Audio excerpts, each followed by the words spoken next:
Hello students, आज हम इस वीडियो में क्लास 6 हिंदी मीडियम साइंस का पार्ट 5 करेंगे। पदार्थों का पृथक्करण, यानी कि पदार्थों को अलग करना, पृथक करना किस किस तरीके से, इसमें आज हम वो पढ़ेंगे। ऐसे बहुत से उदाहरण हैं जिनमें हम पदार्थों के किसी मिश्रण से पदार्थ को पृथक करते हुए देखते हैं। जैसे चाय बनाते समय चाय की पत्तियों को द्रव से चाल नित्र यानी कि छन्नी द्वारा पृथक किया जाता है। जब हम चाय बनाते हैं तो चाय की पत्ती अलग हो जाती है चाय से, ठीक है, छन्नी से। सस्य कर्तन के समय अनाज को डंडियों से पृथक करते हैं। मक्खन को पृथक करने के लिए दूध या दही का मंथन किया जाता है। जैसा कि हमने अध्याय 3 में सीखा कि रेशों से बीजों को पृथक करने के लिए हम कपास को ओटते हैं। कदाचित आपने नमकीन, दलिया, पोहा खाया अथवा पोहा खाया होगा। यदि आपने यह पाया होगा कि इसमें मिर्च है तो खाने से पहले आप उन्हें सावधानी पूर्वक बाहर निकाल दिया होगा। कल्पना कीजिए कि एक टोकरी में आम, अमरूद भरे हैं। आपसे इन्हें पृथक करने के लिए कहा गया है तो आप क्या करेंगे?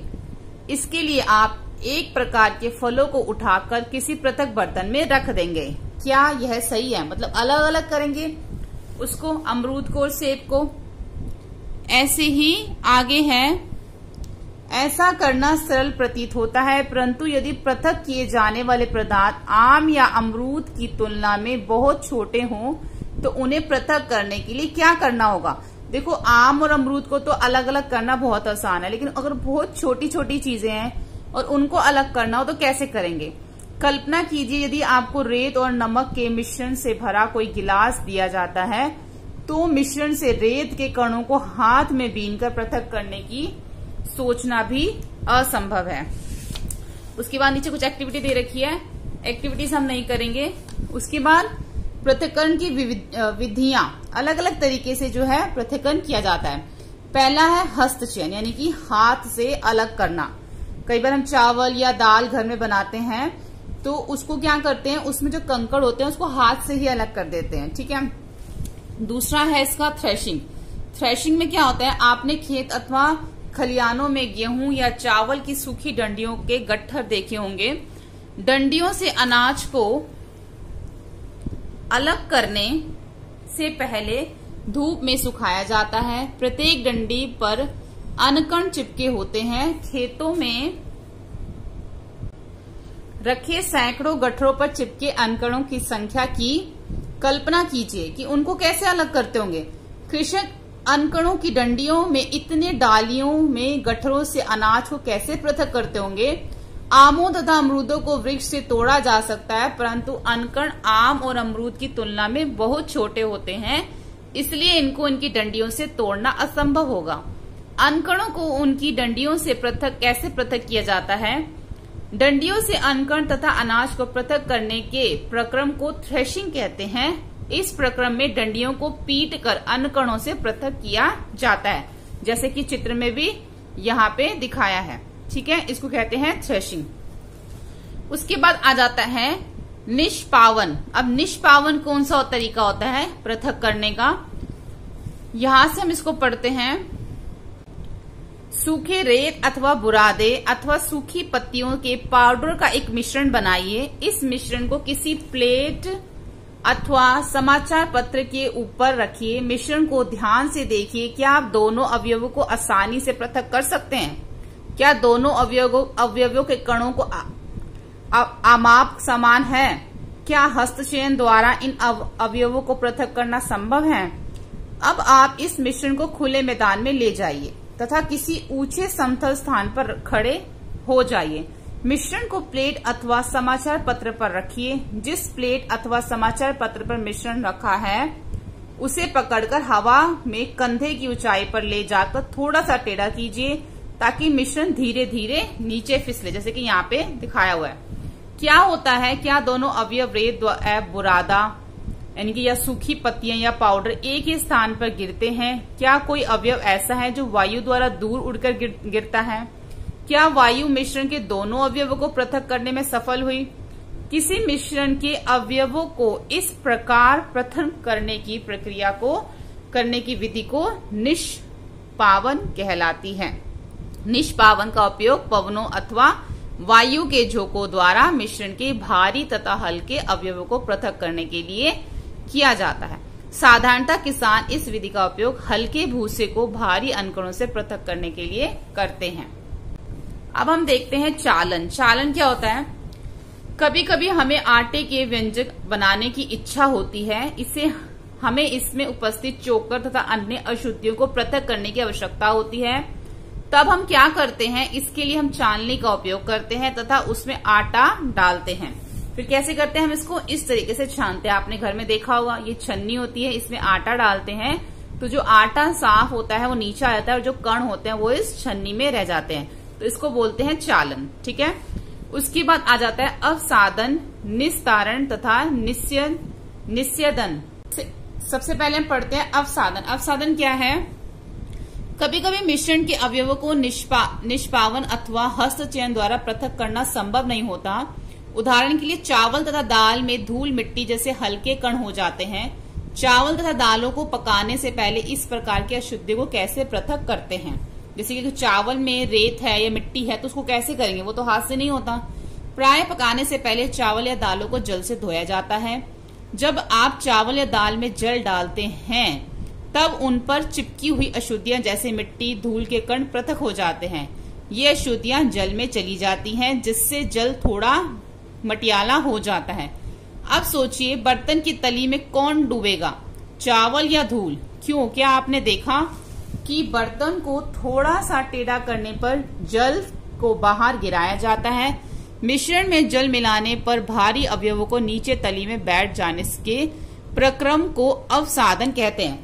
जैसे कि चावल या दाल हम जब धोते हैं तो उसका जो पानी, जो भी धूल मिट्टी होती है वो नीचे बैठ जाती है, तो वो अवसादन प्रक्रिया कहलाती है, उसको हम अवसादन कहते हैं। ऐसे ही अवसादित मिश्रण को बिना हिलाए जल को मिट्टी सहित उड़ेलने की प्रक्रिया को निस्तारण कहते हैं। जैसे कि इस गिलास में क्या हुआ, मिट्टी नीचे बैठ गई, साफ पानी ऊपर चला गया।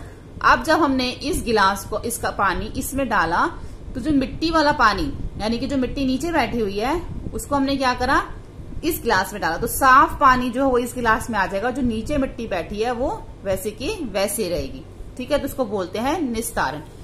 उसके बाद आ जाता है, यही सिद्धांत ऐसे द्रवों को मिश्रण को पृथक करने में भी उपयोग में लाया जाता है जो आपस में मिश्रित नहीं होते। उदाहरण के लिए तेल, जल, उनके मिश्रण में इसी विधि द्वारा पृथक किया जाता है। यदि द्रव में ऐसे मिश्रणों को कुछ समय के लिए रखा रहने दिया जाए तो वो पृथक पृथक परतों में बट जाते हैं। इसके बाद जो अवयव ऊपरी परत बनता है उसे निस्तारण द्वारा पृथक कर सकते हैं। आइए फिर से ठोस तथा द्रव के किसी मिश्रण पर विचार करें। चाय तैयार करने के बाद चाय की पत्ती पृथक करने के लिए क्या करते हैं? निस्तारण की विधि अपनाइए। इसके द्वारा कुछ सहायता मिलती है, परंतु ये आपको चाय में कुछ पत्तियां अब भी मिलती हैं। परंतु क्या आपको चाय में कुछ पत्तियां अब भी मिलती हैं?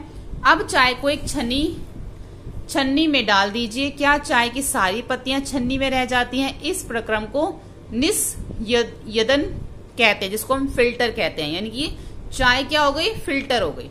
अब सोचिए, तैयार चाय से चाय की पत्तियां पृथक करने की में निस्तारण और निस्यदन में कौन सी विधि अच्छी है? आइए अब हम आपके उपयोग में आने वाले जल के उदाहरण पर विचार करते हैं। तो निस्यदन क्या हो गया, फिल्टर हो गया। हमने क्या पढ़ा, अवसादन, जिसको जो चावल में, दाल में या पानी में अगर मिट्टी होती है तो वो नीचे बैठ जाती है, उसको बोलते हैं अवसादन। और ऊपर वाले पानी को, ऊपर वाले को हमने अलग कर देना, उसको बोलते हैं निस्तारण। और निस्यदन यानी कि उसको फिल्टर कर लेना। ठीक है, आगे है यहाँ पे कुछ फिल्टर पेपर दे रखा है कि हम किस किस तरीके से फिल्टर पेपर से हम इसको जो है फिल्टर कर सकते हैं, या इसको हम इस तरीके से इसको हम फिल्टर पेपर को कुप्पी बना के शंकु आकार की, और हम इसको पानी को फिल्टर कर सकते हैं। उसके बाद है वाष्पन। अब वाष्पन क्या है, इसमें वाष्पन क्या आता है, जब जल को हम उबालते हैं, गर्म करते हैं तो उसमें से भाप निकलती है। ठीक है, जल को उसके वाष्प में परिवर्तन करने की जो प्रक्रिया होती है उसको ही वाष्पन कहा जाता है। यानी कि जो पानी गर्म हो रहा है, गर्म होकर उसमें से भाप निकल रही है, तो पानी किस में बदल गया? भाप में बदल गया, उसको ही वाष्पन कहा जाता है। उस प्रक्रिया को, उस प्रोसेस को जो है वाष्पन कहा जाता है। ठीक है। उसके बाद आ जाता है पृथक्करण की एक से अधिक विधियों का उपयोग। हमने पदार्थों को पृथक करने की कुछ विधियों के बारे में अध्ययन किया। प्राय किसी मिश्रण में उपस्थित विभिन्न अवयवों को पृथक करने में केवल एक विधि का उपयोग पर्याप्त नहीं होता। ऐसी स्थिति में हमें एक से अधिक विधियों का उपयोग करने की आवश्यकता होती है।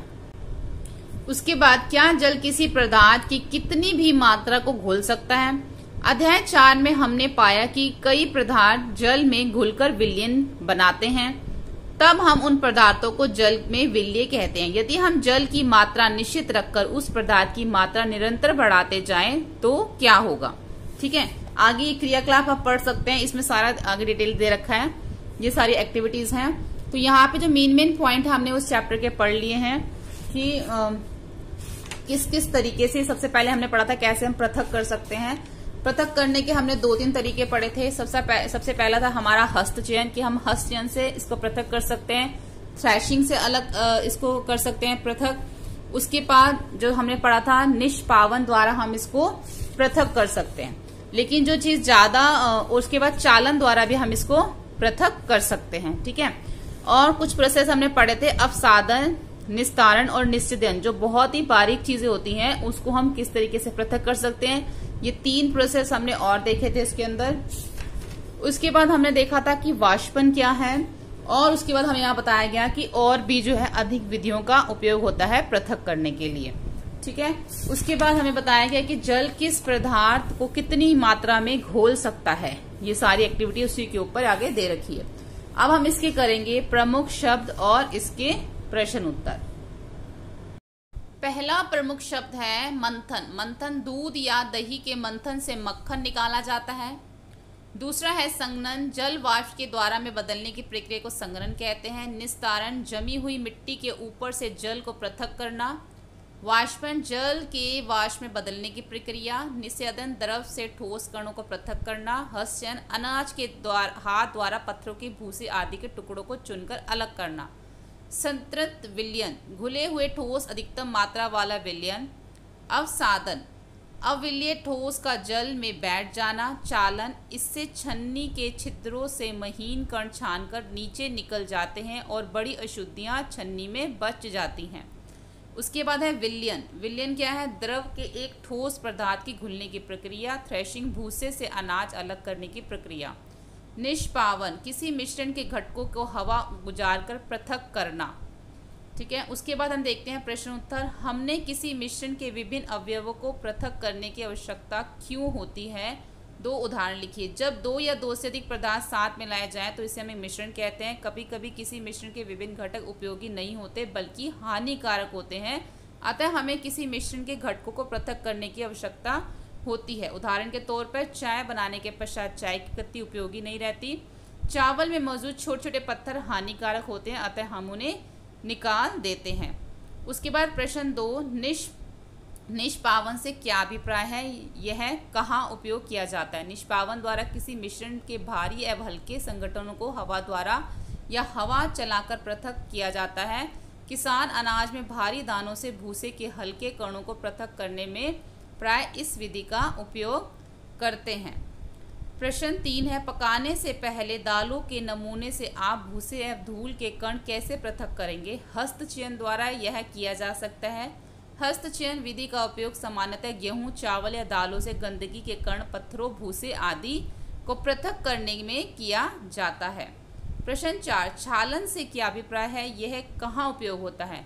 छालन द्वारा बारीक कण छलनी से बाहर निकल जाते हैं, जबकि बड़ी अशुद्धियां छन्नी में रह जाती है। आटा मिल में भूसे और पत्थर जैसी अशुद्धियों को गेहूं से छानकर पृथक किया जाता है। उसके बाद प्रश्न 5 है, रेत तथा जल के मिश्रण से आप रेत तथा जल को कैसे पृथक करेंगे? मिश्रण को एक गिलास में रख दें, रेत पैंदी में बैठ जाएगी, साफ जल ऊपरी परत के रूप में ऊपर आ जाएगा, इससे जल जो है वो साफ हो जाएगा। प्रश्न 6, आटे और चीनी के मिश्रण से क्या चीनी को पृथक करना संभव है? अगर हाँ तो कैसे? हाँ, ये निम्न प्रकार की किया जा सकता है। चीनी और आटे के मिश्रण को प्रायतः जल में मिलाइए, इसे छानिए। फिल्टर पेपर पर आटा एकत्रित हो जाएगा। आटा प्राप्त करने के लिए इसे सुखा लें। छना भाग चीनी पानी का मिश्रण है। चीनी प्राप्त करने के लिए जल को वाष्पित कर दें। पंकिल जल के किसी नमूने से आप स्वच्छ जल कैसे प्राप्त करेंगे? पंकिल जल को कुछ देर के लिए रख दें। कीचड़ पैंदी में बैठ जाएगा, ऊपरी परत स्वच्छ जल में होगी। इसे निस्तारण द्वारा अलग कर लें। कीचड़ के कणों को अलग करने के लिए इसे फिर से छान लें। रिक्त स्थान, धान के दानों को डंडियों से पृथक करने की विधि को थ्रेशिंग कहते हैं। किसी एक कपड़े पर दूध को उड़ेलते हैं तो मलाई उस पर रह जाती है। पृथक्करण की यह प्रक्रिया निस्संदेह कहलाती है। समुद्र के जल में नमक वाष्पन प्रक्रिया द्वारा प्राप्त किया जाता है। जब पंकिल जल को पूरी रात एक बाल्टी में रखा जाता है तो अशुद्धियां तली में बैठ जाती हैं। इसके पश्चात स्वच्छ जल को ऊपर में पृथक कर लेते हैं। इसके उपयोग होने वाली पृथक्करण की प्रक्रिया को निस्तारण कहते हैं। उसके बाद हम देखेंगे प्रश्न 9, सत्य व असत्य। दूध और जल के मिश्रण को निस्यंदन द्वारा पृथक किया जा सकता है। असत्य, नमक तथा चीनी के मिश्रण को निष्पावन द्वारा पृथक कर सकते हैं। असत्य, चाय की पत्ती के चाय पृथक्करण निस्यंदन द्वारा किया जा सकता है, ये भी असत्य। अनाज और भूसे का पृथक्करण निस्तारण प्रक्रम द्वारा किया जा सकता है, ये भी असत्य। प्रश्न 10 है, जल में चीनी तथा नींबू का रस मिलाकर शिकंजी बनाई जाती है। आप बर्फ डालकर इसे ठंडा करना चाहते हैं। आप शिकंजी में बर्फ चीनी घोलने से पहले डालेंगे या बाद में? किस प्रकरण की विधि चीनी घोलना संभव होगा? हमें शिकंजी में चीनी घोलने के बाद बर्फ डालनी चाहिए। बर्फ डालने से पहले अधिक चीनी घोलना संभव होता है।